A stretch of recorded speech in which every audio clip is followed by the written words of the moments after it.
माधवपुर पहाड़ों के बीच बसा एक शांत और छोटा सा गांव, जहां सन्नाटे की एक मोटी परत हमेशा फैली रहती थी। गांव के लोग अपने काम से काम रखते थे, पर उनके मन में एक डर हमेशा समाया रहता था, सरपंच विक्रम सिंह के घर का डर। विक्रम गांव का सरपंच था, कठोर स्वभाव वाला, जिसकी धौंस पूरे गांव में चलती थी। पर यह कहानी केवल विक्रम की नहीं है, बल्कि उसके छोटे भाई राघव की भयावह मृत्यु की है। एक ऐसी मृत्यु जिसने पूरे गांव को झकझोर दिया था। विक्रम और राघव दो सगे भाई, पर स्वभाव में एकदम विपरीत। विक्रम जहां सत्ता और डर का प्रतीक था, वहीं राघव शांत, सौम्य और शिक्षित, जो गांव के स्कूल में बच्चों को पढ़ाया करता था। लेकिन 2 वर्ष पूर्व की एक रात राघव का शव गांव के पुराने पीपल के पेड़ के नीचे पाया गया। उसका गला रेंता हुआ था और चेहरे पर एक रहस्यमयी मुस्कान थी, मानो वह अपने हत्यारे को पहचानता हो। पुलिस ने जांच बंद कर दी, कोई प्रमाण नहीं मिला, पर गांव वालों का विश्वास था कि सरपंच कुछ छुपा रहा है। शहर से आई एक युवा पत्रकार नेहा अपने नाना के पास गांव में रहने आई थी।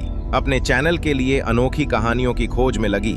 नेहा को जब राघव की रहस्यमयी मौत के बारे में पता चला, तो वह इस मामले की तह तक जाने को आतुर हो उठी।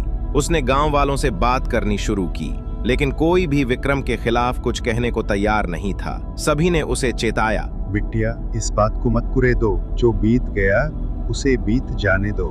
पर नेहा कहाँ मानने वाली थी। उसने गांव के पुराने मंदिर के पुजारी से बातचीत की। वृद्ध पुजारी ने उसे चुपचाप बताया, बिटिया, उस रात पीपल के पेड़ के पास कोई साधारण घटना नहीं हुई थी। वहाँ से कोई अजीब सी आवाजें आई थीं, जैसे कोई गूढ़ मंत्रोच्चारण कर रहा हो। वो स्थान वो पहले से ही अपशगुनी है। जिज्ञासावश नेहा ने पूछा, कौन सा मंत्र और वो जगह अपशगुनी क्यों? पुजारी ने धीरे से उत्तर दिया, 100 साल पहले वहाँ एक चुड़ैल को बलि दी जाती थी। ऐसा कहा जाता है कि उसकी आत्मा आज भी वहाँ भटकती है। राघव की मृत्यु उसी से जुड़ी है, लेकिन कोई भी इसके बारे में जानना नहीं चाहता है। इसलिए बिटिया, तुम भी ये सब से दूर रहो।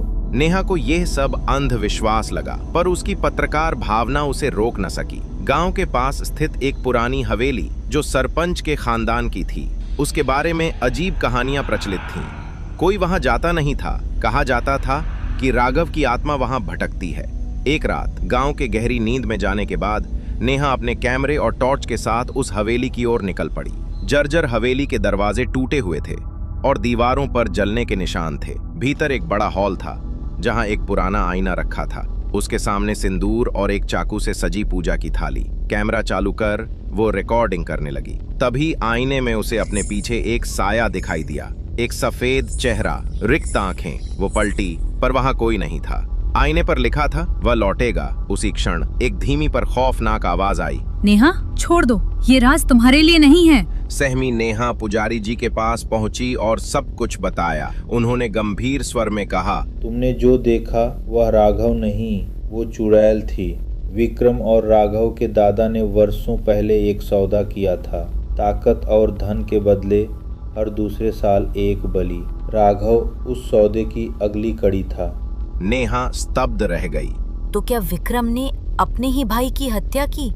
पुजारी ने धीमे से सिर झुका दिया। हाँ, विक्रम ने भय में आकर राघव की बलि दे दी, पर अब वह चुड़ैल और बलियां मांग रही है। नेहा ने विक्रम का सामना करने का निश्चय किया। वो सरपंच के घर पहुंची, कैमरा ऑन किया और सीधे पूछा, क्या आपने अपने भाई की बलि दी?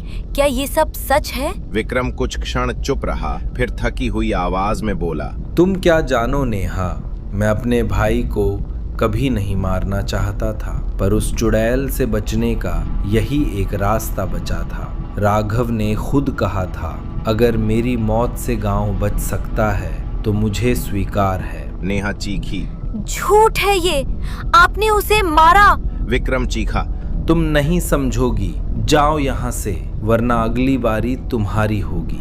उस रात नेहा अकेले पीपल के पेड़ के पास पहुंची।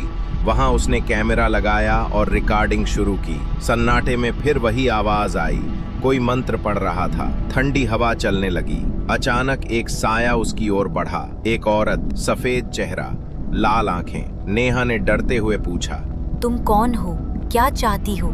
चुड़ैल हंसी, मैं वही हूँ जिसे तुम खोज रही थी। विक्रम ने मुझसे वादा तो किया पर निभा नहीं पाया। अब तुम मेरी हो। तभी नेहा ने जेब से पुजारी जी का दिया हुआ तावीज निकाला और सामने किया। चुड़ैल चीखी और पीछे हटने लगी। उसी वक्त विक्रम वहां पहुंचा, हाथ में एक पुरानी किताब। वह जोर से मंत्र पढ़ने लगा। चुड़ैल धीरे धीरे मिटने लगी, लेकिन अंत में वह विक्रम को खींचकर अपने साथ ले गई। एक क्षण में दोनों गायब हो गए। नेहा अकेली रह गई।